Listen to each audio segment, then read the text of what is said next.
Mademoiselle, it is good to see you looking so much recovered. Thank you. Captain Marshall, it is necessary that I speak with your daughter in private. I can't allow that. She's still too weak. It is of the utmost importance. No. Monsieur Poirot, I know what you want to speak to me about. I should like my father to remain. Are you certain? Yes, Daddy. Let Monsieur Poirot ask his questions. I need to answer, and you need to hear the answers. Very well, Linda dear. Monsieur Poirot? Mademoiselle, it is not true that you liked your stepmother. No, I loathed her. She ignored me. That was all right. It was the way she treated Daddy I couldn't stand. Did your father and your stepmother argue? Daddy doesn't argue. He makes his point and then is done with it. But they often had differences of opinion. At school, you believed an instructor killed melee persons. What? You and your friends had been experimenting with voodoo? The devil, you say? See here, Poirot. How dare you? Mademoiselle? Yes, Mr. Fell, he believed in it. He got us interested. We knew Miss Porter wouldn't believe me if I told her about Millie, about him grabbing her and the horrid things he said. You decided to dispense justice on your own? Yes. We fashioned a wax figure of him, got the nail clippings and the hair like the book said, then did the ritual at the polo matting we'd made. A pole in the cleared circle? Yes, it represents the centre of the world, power. Then we let him have it with the pins. It worked, Monsieur Poirot. You have to believe me, it worked. Because he believed as well, Mademoiselle, only that. Miss Potter found out what about the voodoo? She said we were persecuting Mr. Fell. I think she got suspicious herself, because she fired him at the end of term. You wrote threatening letters to your stepmother? I wanted to scare her. So she would be more susceptible to your magic? Yes. It sounds so stupid to say it like this. No, mademoiselle. Children are often powerless to help those they love. But you had felt your power at school. Is it not so? Yes, you're right, I did. I thought I could do something to stop her. And I stole Rosamond's typewriter and hid it in Mrs. Redfern's room, so she would be blamed for the notes. That was wicked, I know. You created another door. This morning early, I went out to the monastery ruins and performed the ritual again. Je vous ai battu, je vous casse, je vous maudis. Then I came back here and burnt everything. A little later, I heard she was dead. Don't you see? I thought it had worked. Just like with Mr. Fell. But I didn't want her dead, not really. I just wanted her out of our lives, forever. Linda dear. Oh, my child. I'm so sorry. Mademoiselle, did anyone tell you to take your own life? No. It seemed the only thing I could do. I will list for you the things I have found. All right. The book of voodoo rituals, the key to the monk's door behind which you hid the wire recorder, the stick pin in the hat with some wax still adhering to it, the hairbrush, the melted wax in the fireplace, human hair burned in the fireplace, green fabric burned in the fireplace. That is all, I think. But hang on, that's not right. Something? It is missing? No, that green fabric. I have no idea where that came from. I didn't burn that. Do you see it, Hastings? Even as she puts that typewriter in the room of Christine Redfern to throw suspicion on her, someone has the same idea. As I said, the pieces of green fabric that do not match the hat of Mrs. Marshall are a significant clue. Mademoiselle, why did you try to take your own life? After I talked to you, I came back to my room. I saw someone had been sifting through my fireplace. Then later my puzzle box had been opened. But Linda, you can't have believed, not really, that voodoo killed Arlena? No, but I knew what would happen. Daddy, I know in spite of everything you loved her. And when the truth came out, when you found out what I had done, I knew you wouldn't love me anymore. Oh, my dear girl, I'll always love you. If you believe nothing else, believe that. Oh, Daddy. Daddy, I'm so sorry. Hastings, we are done here.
No, Hastings, I will leave him to himself for the time.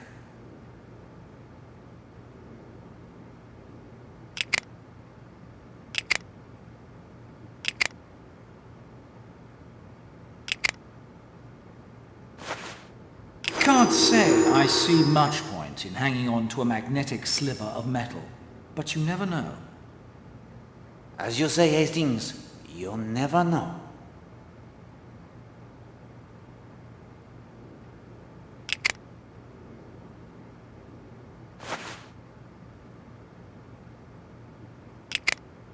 Well, that's put paid to the compass right enough. It's no good now.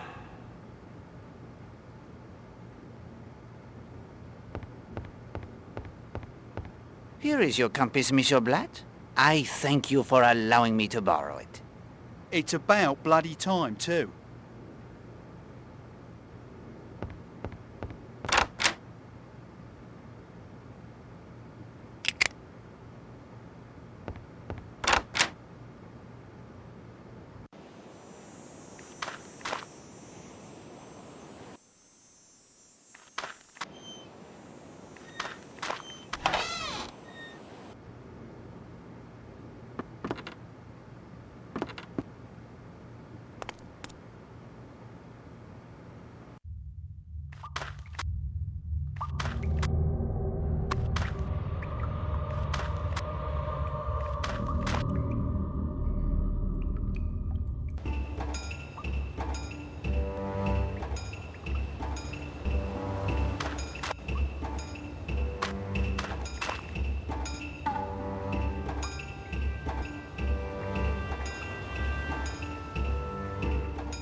I will not... Cheese is in the trap. Excellent. One more step only. Colonel Weston must be here to make the arrest.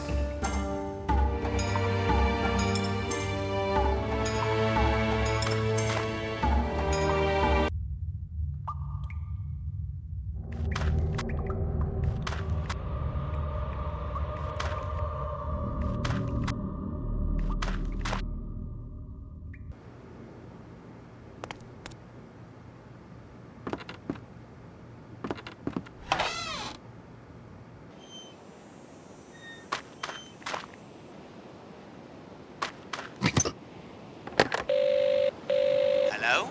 Need the sea tractor, do you? Yes, please? On me way. I have a theory about the murder. What if it wasn't murder at all? It's suicide. I know what you're thinking. I know it's difficult to commit suicide by self-strangulation. But what if Miss Stewart was choking on something like a chunk of apple or something?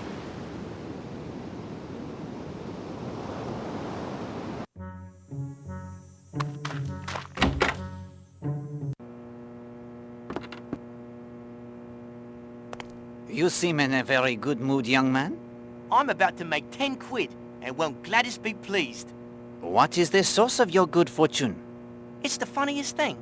One of the guests at the hotel is paying me to help play a joke on somebody. I'm to lay off the island this evening in my motorboat, and when he signals from the hotel tower, I'm to pick him up and run him over to Thurlestone. It's a surprise for someone, but I don't know any more than that. We must learn more, Hastings. Who is paying you? Oh, I can't tell you that, sir.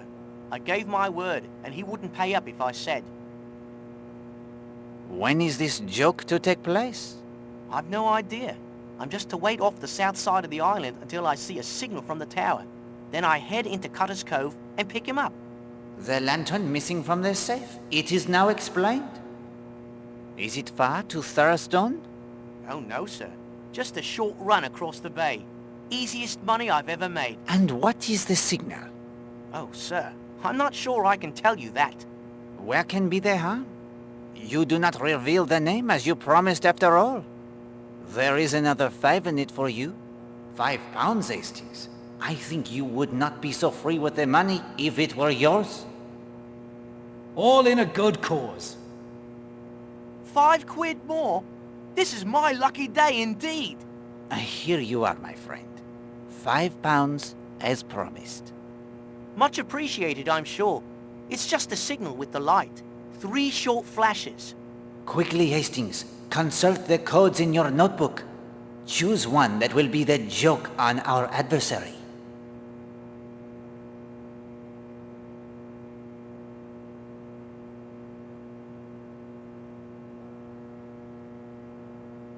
Three long. Oui, but of course. Fire on this position? Poirot, this is a rather bloodthirsty joke, wouldn't you say? When the time comes, you can warn him if you like. Monsieur Jenks, your humorous friend cannot flash the 3 short lights out into the sea. Why not? That is the home guard code for announcing you have spotted the enemy. Is it really? That wouldn't do at all. No, indeed. 3 long flashes is the code for no enemy ship sighted. 3 long flashes. Got it. No harm done. I have plenty of time to warn him. I'm certainly glad I told you. I may even get another tip for warning the guest. If you'd excuse me, Mr. Poirot, I have to close up.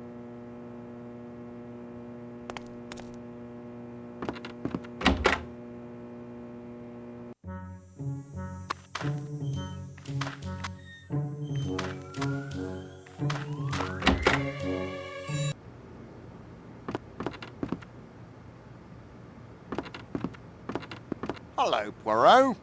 Have there been any new developments? I'll say. What of Mrs. Castle? She met with certain individuals in Exmoor, then hopped a train to Southampton. Trying to leave the country is my guess. She'll be detained the moment she tries to board a ship. You are watching her associates, I assume? Scotland Yard is on it. Any report on Gideon Fell? He's being questioned as we speak. I hope to have some information before the night is over. What of Monsieur Jimmy Nash? Nothing yet, Poirot. Scotland Yard has promised to bring through sometime tonight. It is time to clear up our remaining mysteries. I need your help. Anything. Your men must watch the causeway and stop anyone who tries to leave. My men will be ready. Anything else? We must settle this business of the heroine. Tell me what you need. Accompany me to Cutter's Cave. I'm ready to leave when you are. What else? We are ready to return to Cutter's Cave.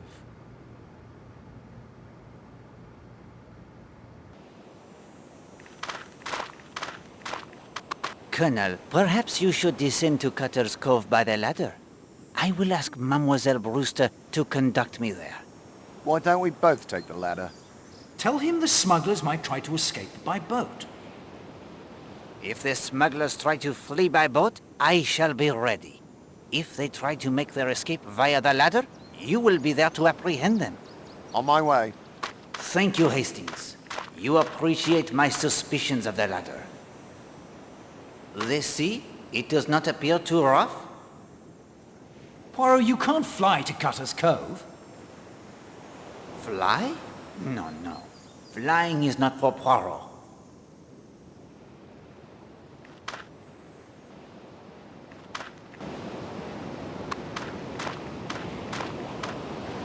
Can you row me to Cutter's Cove?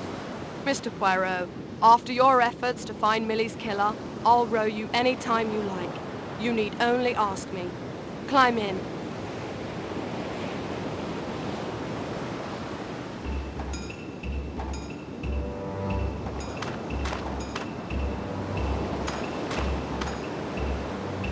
An older ladder that has collapsed? I wonder if anyone was climbing it at the time.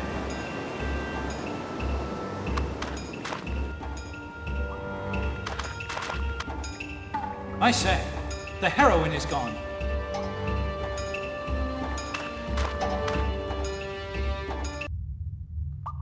We can't leave by boat, and your bloody compass is useless. I don't understand it. Compass worked fine before I loaned it to... Oh, hoaxed it, did you? I am afraid so. Clever, aren't you? Oui? May I borrow the compass once more? I guess you've earned it. I'll take the sandwich tin if you don't mind. A few questions, only to satisfy my curiosity. You received the shipments from a larger vessel at sea? Yes? Monsieur North, you picked them up in Cutter's Cave. Yes, once I saw the all-clear signal. You used a signal light? No? The cells, of course. Of course. Red to tell Monsieur North the shipment it was not ready. White to inform him that he could pick it up using the tunnel from the Smuggler's Rest. That's right. I'd nicked a spare key months ago when the place was still open. Worked quite well for us until a U-boat took some pot shots at me when I was making the rendezvous at sea. Too dangerous now. That was to be our last shipment for a while until we could find another way. The war, it is an inconvenience. You can say that again. Playing the ghost was your idea, Mr. North? Not likely. Blad thought it would scare off any nosy locals. I thought it was bloody silly. I think that concludes our business here. Colonel Weston, if you could hand Monsieur North over to your men, I would like Monsieur Blatt to join us this evening in the dining room. It's your show, my friend. I'd shoot you, Poirot, if somebody stole my gun.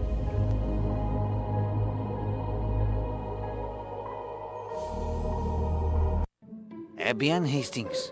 The murder of Millie Parsons, it is now explained.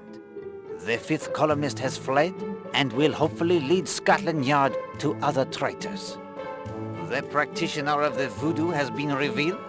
The smugglers have been trapped with the goods, as you say. Only one target remains, the murderer of Arlena Marshall. Then you knew by now who had murdered Arlena Stewart. But of course, all of the clues are now in your possession as well.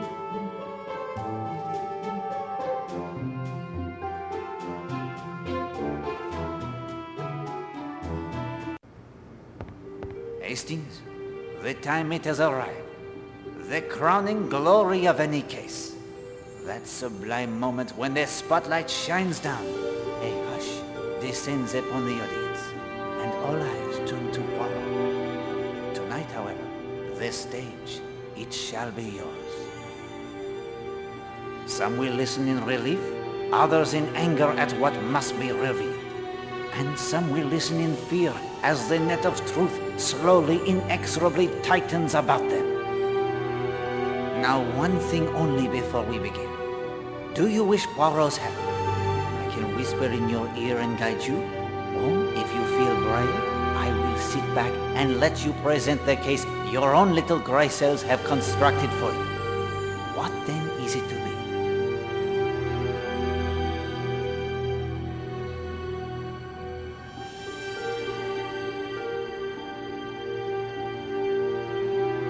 I'd like to give it a try on my own. I salute you, my friend, and wish you bon chance. Well, that is to say, Hastings, pull yourself together. You wanted to present the summation on your own. Get on with it. Yes, oui. Mesdames et messieurs, we are gathered here to learn the facts behind the death of Elena Marshall. Two matters I will touch on briefly first. Mrs. Castle, our hostess, will not be joining us. She has fled the island, carefully shadowed by the police. Good God, man. Do you mean to say she murdered Mrs. Marshall? No, none at all. But for some time she has been in the employ of this nation's enemies. Rest assured, she will be arrested the moment she leads the police to her co-conspirators. Also, Monsieur Horace Blatt and a day tripper by the name of North have been taken into police custody. What's he done? He was arrested with a considerable quantity of heroin in his possession. Blatt murdered Mrs. Marshall, then? No. Fifth columnist? The drug smugglers, as I recall, Mr. Blatt. You thought this a rather dull place for a holiday. And now we must turn our attention to murder. In order to understand the crime, it is necessary to separate the clues to its nature from the many red herrings that obscured our path. Once that is accomplished, we are left with the truth. Let us begin with the comparison of two bottles. The two bottles I compared were, of course,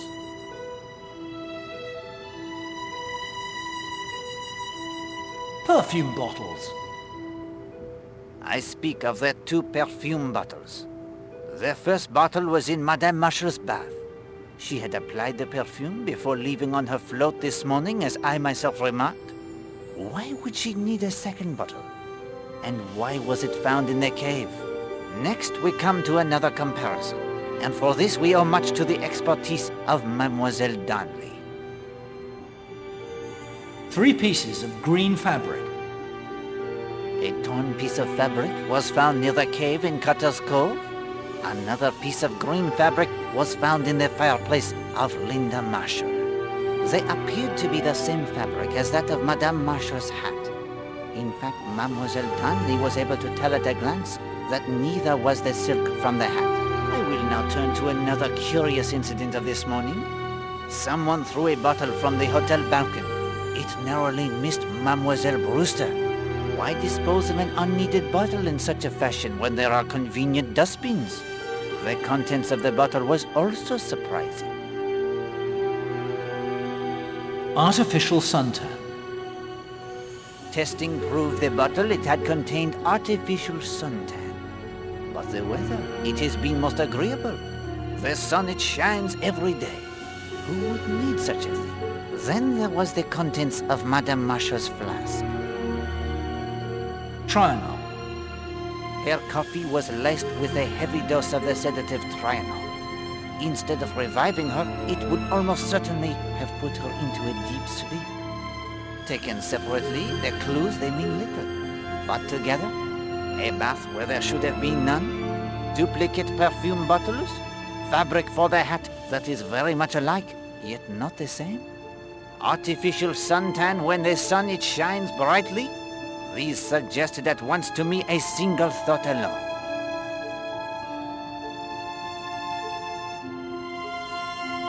Someone wanted to impersonate Elena Marshall. Someone wanted to duplicate the hat of Mrs. Marshall, her deep tan, even her scent. And how can we determine when this impersonation has taken place? It is a sound which gives us the clue.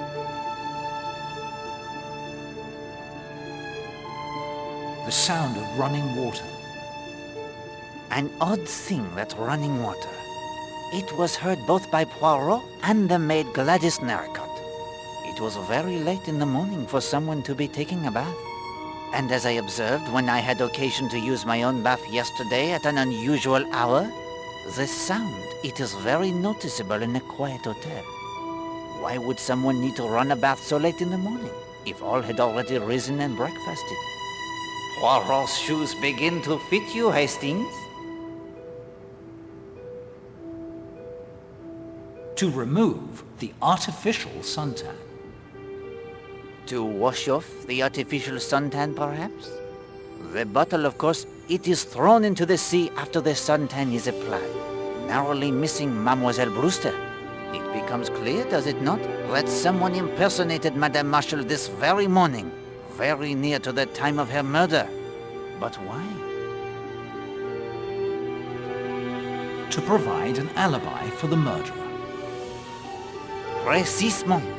I have calculated the time it would take for every person on this island to reach Cutter's Cove, murder Madame Marshall, and come away again between 20 of 11 and 15 minutes to 12. And I tell you that only Mademoiselle Darnley can have done it. Monsieur Poirot. Comment-vous, mademoiselle? You were the only one close enough. Yet the nature of the crime, strangulation by powerful hands, eliminates you. Captain Marshall was typing the letters. Linda Marshall and Mrs. Redfern were together at Sanctuary Cove. Monsieur Redfern is in plain sight of several people, both guests and hotel staff. Mrs. Castle tends to her duties. The Gardners were together above the bathing beach, except when Monsieur Gardner goes to fetch the knitting wool. Despite Madame Gardner's apprehensions, he would still not have had enough time to do the deed. Mademoiselle Brewster swims, converses with Poirot, and rows. Monsieur Blatt sails. Major Barry gets lost. Monsieur Lane hikes. What about the tunnels? Ah yes, they're tunnels. They would certainly allow someone to reach Cutter's Cove undetected if their secret were known. But they do not make the trip there any shorter. Whether you travel from the Smuggler's Rest to Cutter's Cove, or the monastery ruins to Cutter's Cove via path or tunnel, the time it is almost the same. And without a compass, you may rest assured the trip would be much longer. The method of murder? Strangulation by a powerful pair of hands. Only a man or a strong woman could have done it. It is true, there is a woman in this room who could have done it. Mademoiselle Brewster. Forgive me, mademoiselle. Not at all. I believe in keeping fit. This fact helps us to eliminate Madame Castle, Madame Gardner, Madame Redfern, Mademoiselle Darnley, and Mademoiselle Linda Marshall as the strangler. Strangulation, yes. A method of murder seen before in Devon. A schoolgirl named Millie Parsons. A housewife named Alice Corrigan. One murdered only a few weeks after the other earlier this year. One of these murders is connected only slightly to the death of Arlena Marshall. But the perpetrator of the other is far more intimately involved. The murderer of Alice Corrigan. Alice Corrigan and Arlena Marshall were murdered by the same man. How does Poirot know this? The unbreakable alibi. The primary suspect in Alice Corrigan's murder also had the unbreakable alibi just as we face here. An alibi based solely on time. Corrigan, the husband of the murdered woman, was apparently aboard a train when she was killed. Yet in that case, all a certain young lady hiker by the name of Elizabeth Stride must do is give the time when she discovers the body at least 20 minutes before Alice Corrigan actually died. The husband has time to alight at the station, kill his wife, and be gone before the police they arrive. Note how the alibi, it is worked precisely the same. And here the clue that demolishes the false alibi in the murder of Arlena Marshall is her stepdaughter's watch. No, Poirot, you're wrong. Linda's watch keeps perfect time. If the watch of Linda Marshall did not keep the perfect time, I might have forgiven certain testimony as an honest mistake. But there was no honesty about it. It was a deliberate lie. The liar is Christine Redfern. You are a liar, Madame Redfern. No. You are the impersonator of Arlena Marshall. And the only way you could have done it is if you changed the time on Linda's watch. You had the opportunity at Sanctuary Cove. You had the opportunity to change it back when you sneaked into her room to add to her fire that cheap green hat you wore as part of your disguise. But how could she change the time on my watch when I was right there at the cove? Mademoiselle, it was easy enough. Turn the watch back 20 minutes the first time you go into the sea. Then ask what time is it as you prepare to go into the sea once more. The watch, it says 15 minutes of 12. But of course, it is in reality only 25 minutes past 11. She is already dressed in the white bathing suit like Alena's. The green hat, it is concealed in her sketch bag. And the suntan was applied much earlier, now concealed by the clothes she wears to protect her from the sun.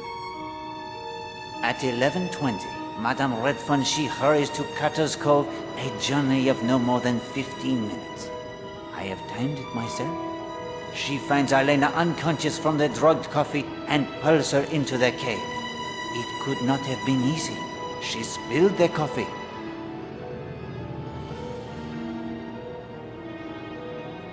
Tore her hat?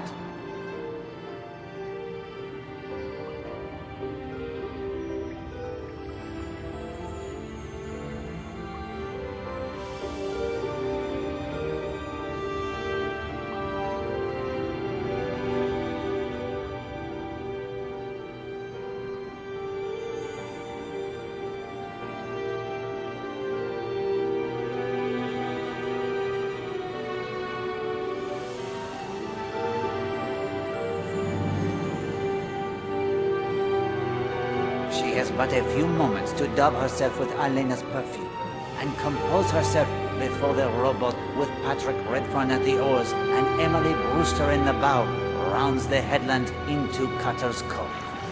The time, it is precisely 11:40.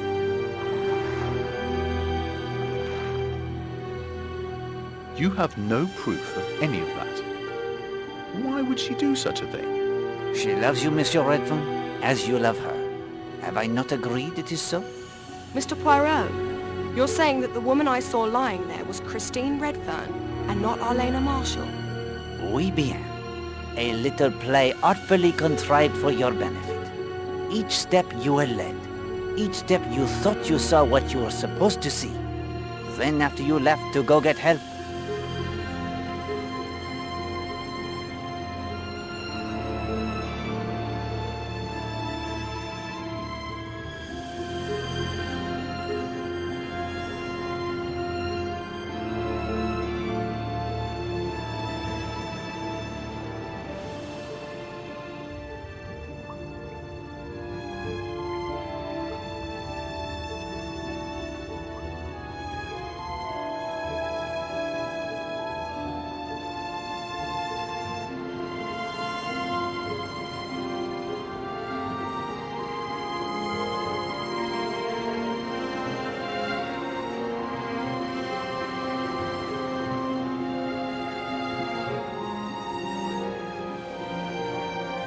and then the real murder occurs.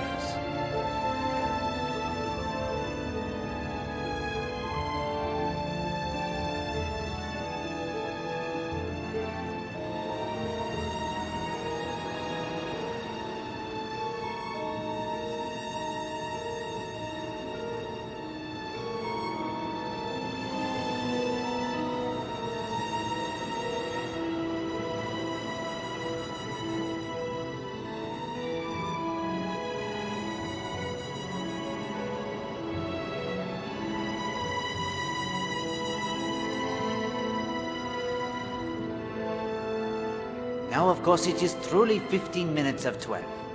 Madame Marshall has the time to wash away the artificial tan, change his clothes, and arrive for her tennis rendezvous. Monsieur Poirot, I am sure everyone will agree that I might have had a motive to kill Arlena, but not Patrick. You think I believe in your jealousy, mademoiselle? When your husband, if he is indeed your husband, loves you and you know it to be true? No. The true motive lies in two documents. Letter from Arlena's solicitors. A telegram reveals that a sizable portion of her fortune was paid out last week to her. 10,000 pounds to be exact. Do you know anything of this, Captain Marshall? First I've heard of it. Letter from J.N.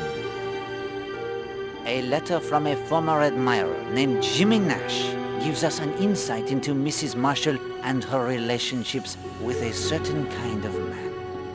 It is clear that he has requested and received money from her sometime in the past. I said to Captain Marshall earlier today that until we can comprehend fully and completely exactly what kind of a person Arlena Marshall was, we shall not be able to see clearly exactly the kind of person who murdered her. And what do we see from these two letters?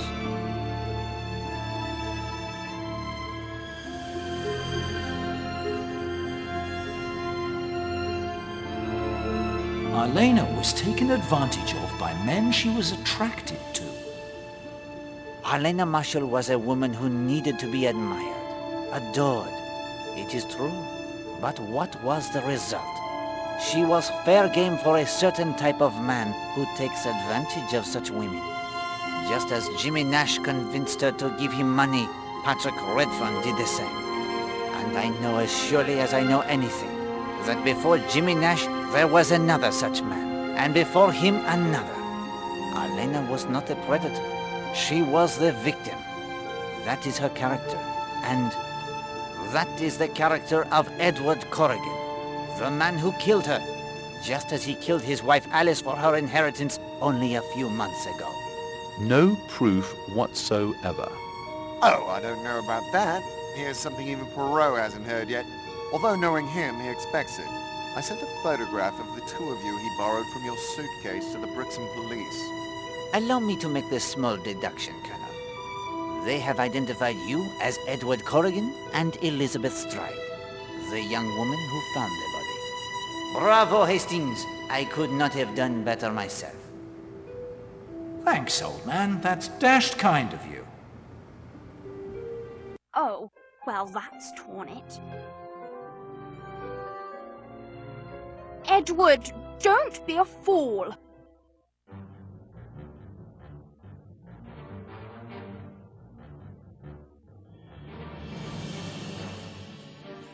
Say, that looks like my revolver. You can go quietly to the noose if you like, my dear. I have other plans.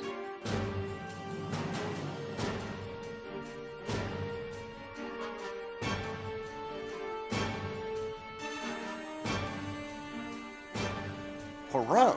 Shouldn't we chase after him? Poirot does not chase.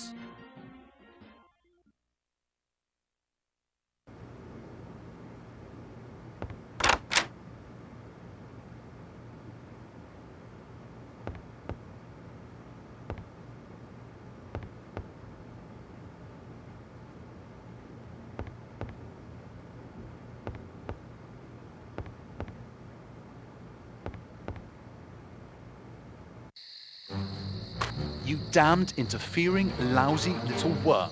One step and I'll kill you. I may do it anyway. Here is your chance, Hastings. Warn him if you wish to.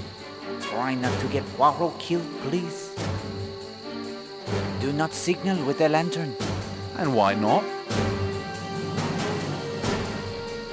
I told young Monsieur Jenks the lie. What has Jenks got to do with it? That is Madame Castle's signal lantern you stole from her safe, that she used to signal the U-boats. I too found the lantern and also the code. I told Monsieur Jenks that 3 long flashes of the light is safe, but it is the code to fire at the signal. I expected you to try and block my escape, but I'm no fool. You're bluffing. It is no bluff. Sorry, you greasy foreigner, but just don't do it. Very well, Hastings. We can go.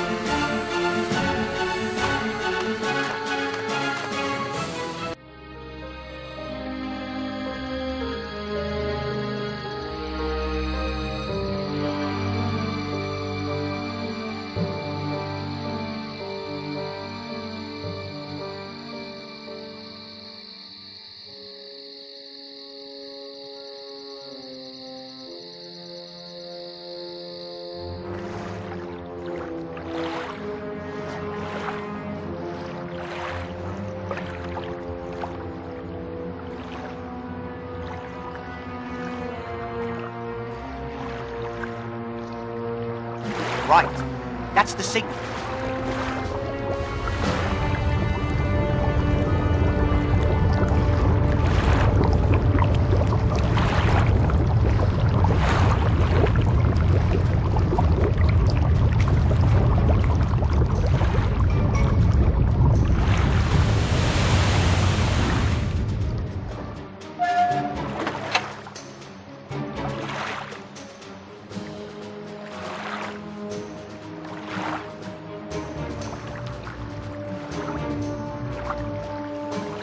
Achtung! Stellen Sie Koordinaten ein! Bereit!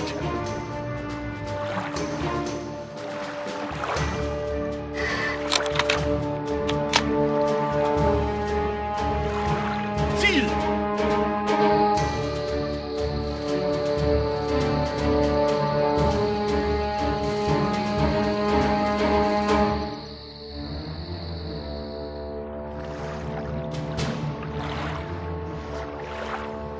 Feuer!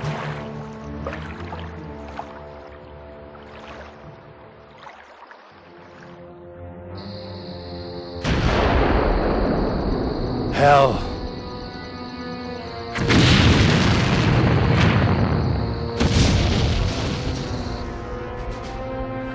Gut. Ziel zerstörtes. Tauchen!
One mystery only remains, Hastings. You have the clue. Code. What is then the code that allows someone to control their finger of suspicion? When you think you have the answer, tell me and we shall see what we shall see.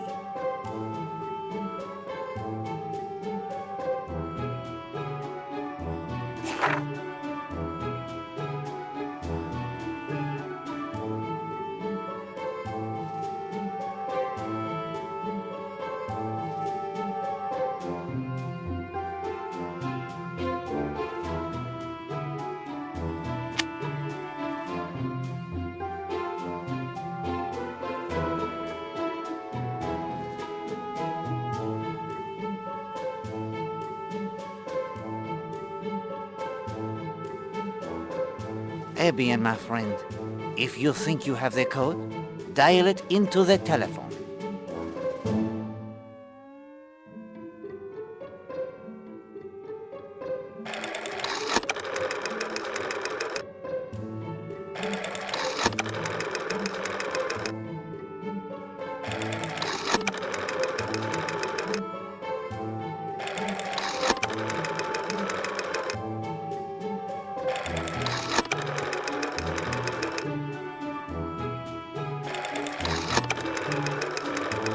Bravo, Hastings. That is indeed the code that unlocks their finger of suspicion. You have uncovered the secret of its magic.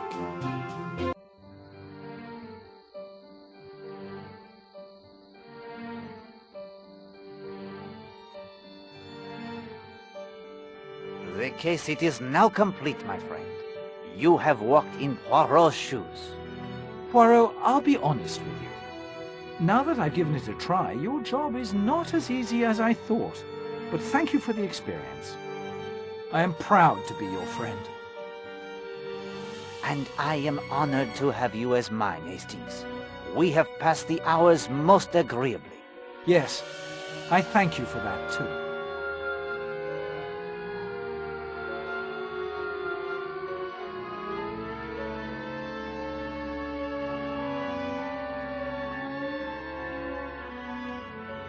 I'm sorry, old chap. I should trot on over to the War Office, I'm afraid. And so, one mystery solved, and another, even greater, begins. Don't you worry. No more holidays at the beach for a time, maybe. But we'll pull through. You'll see. I feel like the dinosaur, Hastings. Gone is my world, where good always triumphs over evil. Where the clues, they all add up to the satisfactory solution. Where the murderer never escapes. This will be a war as we have never seen it. Whatever the outcome, mon ami, the cost, it will be high. And I fear our world, it will never be the same.